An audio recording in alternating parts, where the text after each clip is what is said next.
So you think you want to move to Hawaii? Well, before you make that final decision, check out this video.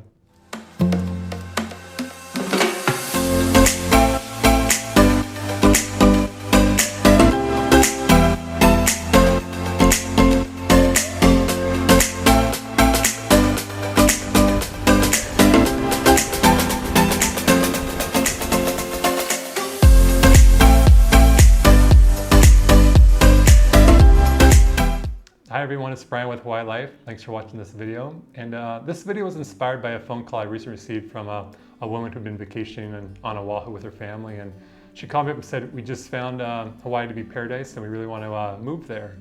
And this kind of just set off a little alarm bell because I know living here is drastically different than vacationing. And since I moved to Hawaii, I've known a lot of people who've really tried to make it work here, but end up moving away for a variety of reasons. And then kind of anecdote I have on that is that when I decided to move here, I shipped my vehicle from Seattle, the port of Seattle, over to Honolulu. And when I dropped off my vehicle, I went inside and just talked to the clerk and I said, I'm curious, how many cars normally get dropped off on a daily basis? And she said 60, 70, and she kind of chuckled and she said, and most of those come back. And now living here, I see the truth of her words because it can be challenging for some people. And again, a lot of people I've met since I've been here are no longer on the islands. So hopefully you'll find this, some of this information of value to you. A couple of things I want to point out though before I really kind of get in the nitty-gritty things is that first, by no means do I want this video to be disrespectful towards Hawaii, the culture, or the people of Hawaii. I feel very grateful and blessed to have the opportunity to live here. I've had some amazing experience, and again, this is I'm just trying to make it a value, but it doesn't. Do not want this to be disrespectful at all. In fact, I'm going to post a video right up here, things I love about Hawaii. So after this video, you're welcome to go check that out and see what I love about living here. The other thing is that if you are thinking about moving to Hawaii, highly recommend you go kind of experience all the different islands. It's remarkable that I've been to all the major islands except for Lanai, if you want to call that a major island. And each island remarkably has different characteristics and vibe, and kind of like an island vibe to it. So if you have the luxury to kind of choose which island you want to live, again, I highly recommend you visit all the major ones and kind of see which one resonates most with you. And the other thing is that this information really pertains to people who are looking to move to Hawaii full-time. If you're looking for a vacation home, investment property, you might find some of this stuff helpful, but again, most of this information pertains to people who are planning on living here full-time. All right, with that out of the way, let's get started, and here we go.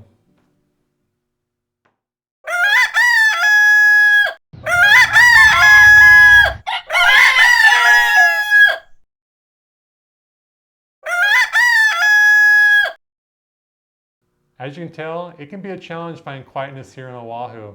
And this is one of the things, this is probably the thing I miss most about the mainland. Prior to moving here, I lived just outside of Seattle. And literally in about a 45-minute car ride with no traffic, I could be out in secluded woods, sitting like by a creek or a stream, hearing nothing other than the wildlife, maybe the wind blowing through the trees or the flowing water. And here, the first thing is, there's a lot of feral chickens here. And it's not just the morning rooster call here. You can hear roosters oftentimes throughout the day. Where I currently live, sometimes I hear them in the middle of the night, definitely early morning. And it's kind of area specific. So before you really finalize where you want to live, if you think rooster calls are going to disturb you in any way, I highly recommend you talk to a local realtor. You can contact me or speak to some people who live in that neighborhood to find out, is this going to be an area where there's going to be a lot of roosters crowing on a daily basis. But some people have found a solution. Walking down the Freedom Road, I picked up the sleepy old toad. I put him down, not let him go, 'cause I wanted. Hey, Auntie! Auntie! Chicken! Chocono! Huh? The bugger no more? Mahalo nui loa, Auntie. Hey, it works. And honestly, I'm surprised more people don't do that. I did know someone who, her and her boyfriend took care of the problem that way, and they said that the feral chickens, it turned out to be really tasty. So, I mean, it seems like a great food source, and it's very abundant. So, I don't know, if that's the way you want to handle it, I say go for it. So the other thing though, like with Quietness, is that, you know, especially on Oahu, there's a lot of people here for the most part. And like when you go hiking, odds are you're gonna find people on the trail when you get up to the viewpoints. And there's just not many places you can go on this island where you're gonna really just find complete quietness and not hear airplanes, vehicle traffic, or just have people around you. And then as far as privacy, obviously land is very scarce here in Hawaii, but this is more specific with Oahu, is that a lot of homes are built in very close proximity due to, you know, the scarcity of the land. And it lends to a lack of privacy. And a good example of that is one of the first places I moved into, moving truck arrived and I was helping move some of the things to the truck to inside the house. And my neighbor came out, didn't even introduce himself. He just said, "Hey, are you moving in?" And I said, "Yes." And he pointed to like the living room, my living room, and he said, "If you're gonna be doing," and he was very explicit about what I'd be doing, he said, "Please turn on the radio, turn on your TV, because me and my family, we don't want to hear it." And then he goes on a little spiel about what I might hear him and his family doing, and he wasn't wrong. Like I could hear him oftentimes eating, talking, sometimes using the restroom. And a couple things is that, one, again, the homes are built in very close proximity, but also with the weather here, oftentimes people will leave their windows open 24/7. So it's really easy to hear your neighbors for the most part. And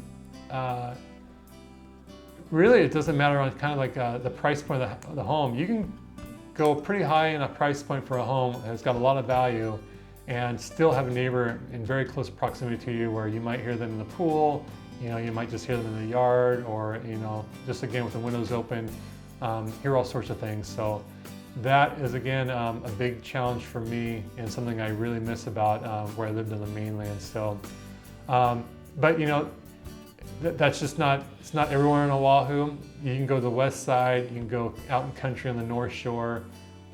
Lot sizes can be a lot bigger out there, where you can definitely find some privacy. And there are some areas closer to town. Their price points are going to be pretty high if you really want to get a, you know, a large lot where you're going to have some privacy, but it's not impossible. But just want to be clear that the closer you get to town, even some of the very high-end neighborhoods, it's not uncommon to have homes really built pretty in close proximity to one another.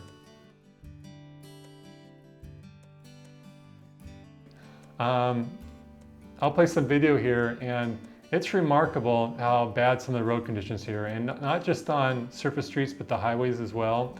You might be driving along and just all of a sudden there might be a 1 inch, 2 inch deep pothole, maybe even worse than that, and just unavoidable. And I think a lot of people don't realize kind of wear and tear that adds on your vehicle over time.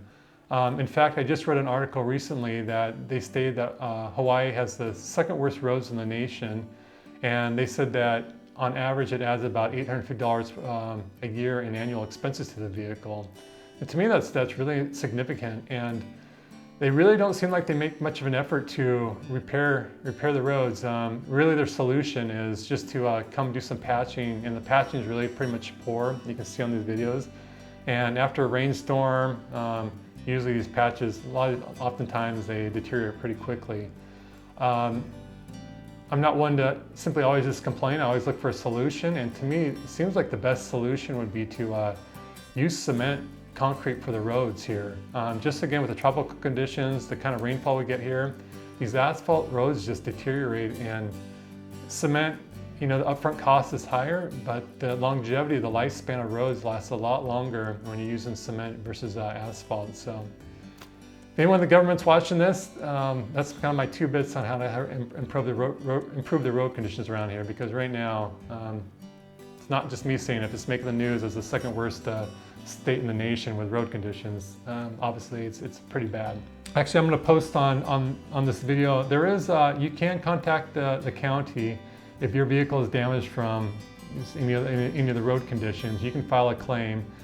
It sounds like it's pretty tedious. You have to get estimates, fill out some paperwork with the county, and I read that it could take 8 to 12 months before the county accepts any liability and then decides to reimburse you. So it is challenging. I mean, sometimes when I'm just driving, I'm grimacing when I'm going on some of these roads, but just want to bring that to your attention. So here in Oahu, but some other islands as well, traffic can definitely be a problem at times. On Oahu, if you live on the west side and you have to commute to Honolulu, which everyone calls town here, in the morning times, you're definitely going to hit traffic, and same thing for the afternoon return commute. On the North Shore, pretty much any day of the year, you know, as long as tourism's open here, you're going to find some traffic, usually starting late morning till it could be late afternoon, early evening. North Shore is just a one-way highway, and there's quite a few tourist spots up there that it can get really jammed up at times. And same thing for East Oahu, traffic just in town. And kind of the challenge thing in Hawaii, and this is again we're talking specifically Oahu, is that you're on the mainland. If there's a road blockage, typically you can take an off-ramp, take surface streets to work around the problem. But here in some areas, boy, if there's a blockage on the road, it could be like car accident, tree falling down, water line breaking is not uncommon. You could be in traffic for quite a while just sitting there. Maybe they can find a way to kind of work the traffic to go back the other way. But oftentimes you're just going to be sitting in traffic until they clear the blockage. So just be in tune with that. So I recommend that if you are considering moving here, you can contact me, talk to another realtor, talk to some locals, ask them about traffic patterns and you know, how challenging it's going to be for the area you want to live and perhaps where you might be working. This is a big one to me, really, really frustrating. A lot of regulations here, and the government just does not seem business friendly at all, at least for small businesses. One example personally is for me is twice I've had transportation businesses, once in California, once in Washington State. And in California, when I applied for a license, I think it took about 6 weeks. When I applied in Washington State, I think I had my license in less than a week. When I came over here, I thought about doing another transportation business, so I talked to a couple business owners here. They both said, plan on 5-7 months before you're gonna get your permits. And obviously that to me was excessive, and I thought, you know, if I do everything really perfect right away, I can probably get that a little quicker. But no, and this is all pre-COVID. Probably was 5 months, I finally got a letter in the mail and they were requesting additional information. And by that time, my life had changed a little bit. I decided did not want to go in that business, so I just gave up. But another prime example is my girlfriend at the time. She had a great business idea, not tourist related at all, something that would very help the community here, needed on the island. And so, young woman, she's local, and not just local, she's true Hawaiian. She's got true Hawaiian with her. And so I thought like the government would be like, this is a great role model, you know, someone who wants to help the community. But I was wrong. So she applied for this business license in January of this year. A couple months went by and I was kind of like pressing her. I said, you know, contact the mayor, contact the governor, let them know you have this business idea and you're just getting no response from the department that you submit your license to. And you know, she didn't know anything different. She just said, well, you know, Hawaii things take time. She's like, I'm just gonna wait.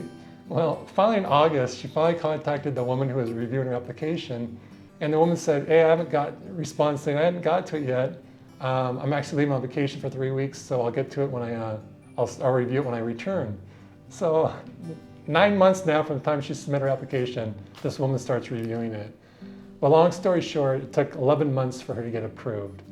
And that to me is just completely unacceptable. Is that with COVID, it was very evident when tourism was not allowed here, or tourists were not allowed here. It was devastating to the local economy. Small businesses affected thousands of people financially, mentally, a ton of stress. For whatever reason, big box stores were allowed to be open, but all these small businesses that, a lot of them were heavily dependent on tourists, had just no income. And so however people sustain themselves either on savings or government handouts, I don't know. But there was a lot of talk about, you know, Hawaii needs to diversify diversify away from tourism. And then there's other talk about, it's too challenging, we can't do that, but I definitely think it's possible. I mean, you look at Singapore, you look at Hong Kong, you don't need a place with a whole lot of natural resources to have a very thriving economy that is not tourist-based. So I would like to see, if the government's listening, you got to fix the problem about, applications, and even with construction, if you're looking to build a home or something. I had a client who, she was looking to buy some land in Waikiki. I mean, very heavily developed area, and there was existing structures on the property, and she was asking about it. And she says, well, and I told her, I said, my experience is going to take a whole lot of time. It's going to be very expensive for you to get your permits. But I said, I'm going to call the Department of Planning permit, and I'll let you know what they say. So I call the DPP up, and I say, I have this client who's looking to buy this land and build a high-rise on there. And can you kind of tell me about the process? Because I've told her, it's going to take a lot of time, and it's going to be very expensive. And he laughed. He said, tell her exactly that. It's going to take a whole lot of time and be very expensive. So even the government employees know about it. And it's a huge detriment to the local economy and people who live here, because the cost of living is high. And here you got people who want to start businesses, and the government makes it very, very difficult. So unacceptable and very frustrating for me. So if you plan on being an entrepreneur here and being a Hawaii-based company, be patient, and maybe you can get some changes done. But I wish you well with that. Indeed, it's expensive living here in Hawaii. And it's a pretty common reason why people move away is due to the cost of living. And I think if I ever moved, it would be because I want to move to a place that had a lower cost of living. And some things just make sense. Vehicles cost more here, furniture, some produce has got to be shipped or flown in. But other things that surprised me is that, for example, on my vehicle, I have an extended warranty. And about a year ago, my entertainment console went out. So I took it to the dealership. They confirmed it was all under warranty, it was going to be covered. But what I found out in the end is that I owed, I think, over about $600 because the warranty company would only cover the cost of the part on the mainland. They wouldn't pay for the shipping. And then also over here in Hawaii, the labor costs to do the work is higher than they calculate on the mainland. So I was responsible for all this additional costs. So here I get paid this for what I thought was a very good extended warranty coverage on my vehicle. To find out living over here, it doesn't really cover everything. So some things like that, moving over here, you might be surprised that what certain things might cost more than others. So this was probably my biggest concern prior to moving to Hawaii. I knew that cockroaches were very abundant, but I was most concerned about the centipedes. I heard they can carry a really nasty sting. But all in all, fortunately, it's been much less an issue than I ever expected. One house, though, early on I lived in was in a valley, kind of tucked right along a hillside. And for whatever reason, it had a really bad ant problem. Cockroaches are pretty common, as well as some centipedes, but never was stung. But the other homes I've lived in, and the home I live in now, really it's been a very minor problem. I've been in a few homes where the owners did use pest control, and that's definitely not foolproof, but the place I live in now, which I own, I don't use pest control, and hardly ever seen any cockroaches, no centipedes. And there's just several different variables. Is that one, it can depend on where you live on the island, whether there's a lot of vegetation near the house, the climate as well, and whether it's a lot drier or wetter. But like the house I have is that I have like the first couple feet of the home, all around it is brick. And I think that does a really good job of preventing a lot of insects from entering the household, as well as having really good screens, no screens with holes in them. So if you have concerns, I'd say talk to a pest control company. But all in all, for me, it's been much less of an issue than I was anticipating. Unfortunately, in Hawaii, crime can be a problem.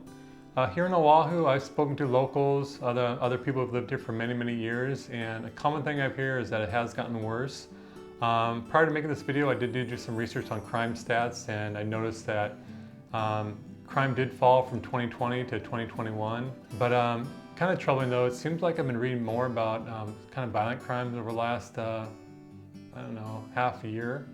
I don't know if that's a new trend or just something that they're, putting more in the news, but that is of concern. My only direct experience with the crime is that I once had my vehicle stolen in Waikiki, and the story behind that is that I surf a lot in town, and early on after moving here, I bought one of those little external lock boxes where you can latch onto your door handle or a trailer hitch. And I knew it wasn't gonna be foolproof. I was just kind of looking for a little deterrent, and I also tried to make the effort to always park on a busy street.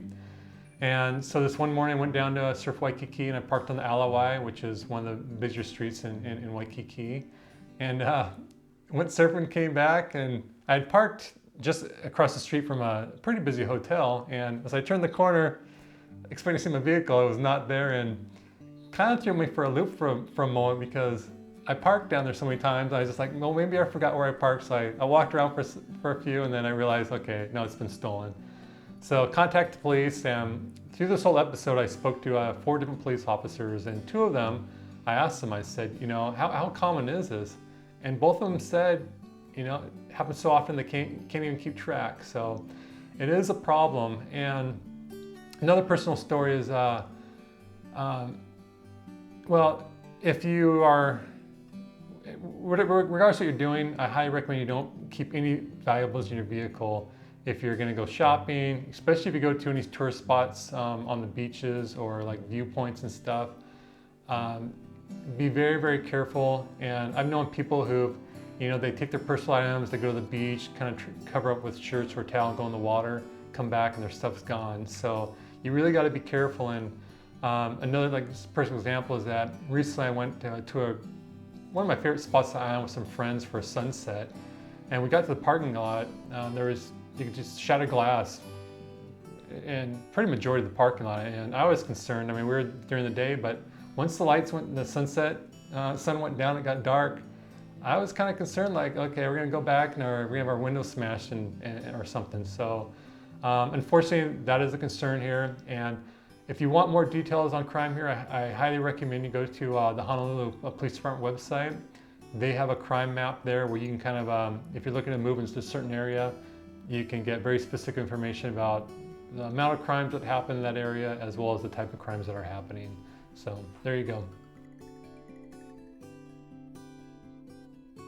This was a surprise to me. Coming from Seattle, Washington, for some reason I had the expectation that health coverage would be more affordable here.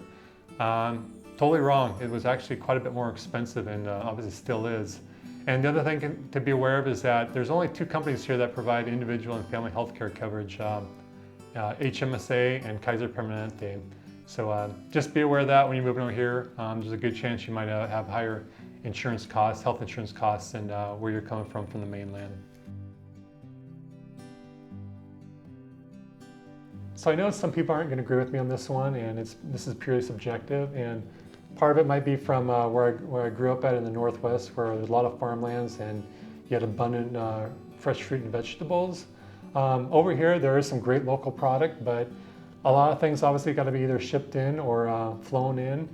And one example is I love grapes, and shelf life for a lot of things just aren't as long here as they are on the mainland. And for grapes, if I don't eat my grapes here in like a week, they're most likely going to get moldy or start getting shriveled up.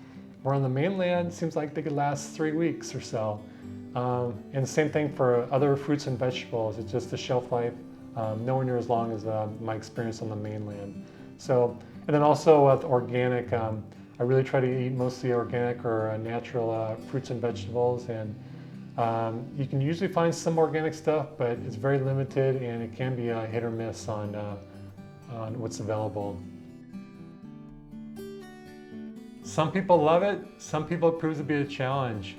For me, the first summer or 2 was really challenging for me with the humidity. I remember the first house I lived, I could be having breakfast in the morning just wearing board shorts, and I'd be sweating pretty profusely, just doing nothing other than eat my food. And fortunately, over time, my body has acclimated quite a bit. These days, boys, if it drops down in the low 70s and maybe like the wind's got a little bite to it, I'm definitely wearing a sweatshirt. And this past week we've had some pretty chilly weather, and I've been wearing my wool socks. So it's just something to consider if you're not really spent a whole lot of time in the tropics, and especially in the summer months. You might want to, check that out prior to definitely making Hawaii your permanent residency, because I have known some people who kind of get miserable with it and they just don't like it at all. So again, it's very an individualistic thing. So just want to bring your attention for something to be aware of. So being on an island, for the most part, there's generally less competition and also fewer options. An example of this one is the type of vehicle I have. There's 3 dealerships that service it. And the current dealership I go to is that not too long ago, I needed to get my brakes done, oil change, and I think I replaced the headlamp. So I called up, made an appointment, and they told me it'd probably take all day long. I'd scheduled to bring it at 9 o'clock in the morning. Brought it there, checked in, they confirmed it's gonna be all day long, and I was just decided to wait there because the dealership's not too close to my house. And maybe around 12 o'clock, the service rep contacted me and said, hey, we're still working on it. It's probably going to be towards the end of the day before it's ready, and no problem. Well, about 4 o'clock, he comes over to me and he says, we've just been running behind and we were only going to do your oil change today. You need to bring the vehicle back. And I was not happy about that one bit. A couple of reasons, because I want to get the brakes done. The next other thing is that I was going out of town for a couple of weeks the next day. I asked him, like I said, it needs to be done today. My time's valuable. I've been waiting here all day long. I said, keep your employees after hours do it. And they said, no, they're union and we can't do that. So eventually they agreed to give me a discount, but I had to bring the vehicle back another day. But that all said is that's still my dealership of choice. Just based on experience I had at the other places. But despite that, even though that's my dealership of choice, recently I called to get an oil change, and they were scheduled out for like over a month, and I couldn't wait that long, so I had to call one of the dealership I didn't like, and they could get me in within a week. So I had to bring it there. So again, it can be challenging here. Is that if there's a place you don't like, sometimes you have no choice. You're gonna have to use them. So just plan on that. If you're moving here, is that limited options, and things can take a lot longer. A lot of times parts have to be ordered from the mainland, and especially now with this whole COVID thing and this supply chain issues, things can be back ordered for a long, long time. So even though this is a challenge before COVID, it's become even a larger problem in some ways in this current situation, and who knows when it will be improving. So again, I just want to bring that to your attention, something to consider if you do plan on moving over here. Well, I hope you found that information worthwhile. If you think I can be of value to you in any way, never hesitate to contact me. I'm happy to chat with you. And I partner with real estate agents on all the other major islands. So if you're looking for perhaps to buy or sell a place on any of the other major islands, I'm happy to give you a referral. But thank you for watching. Please subscribe if you like this content or like the video. And again, happy to chat with you if I can be a help to you in any way. Aloha.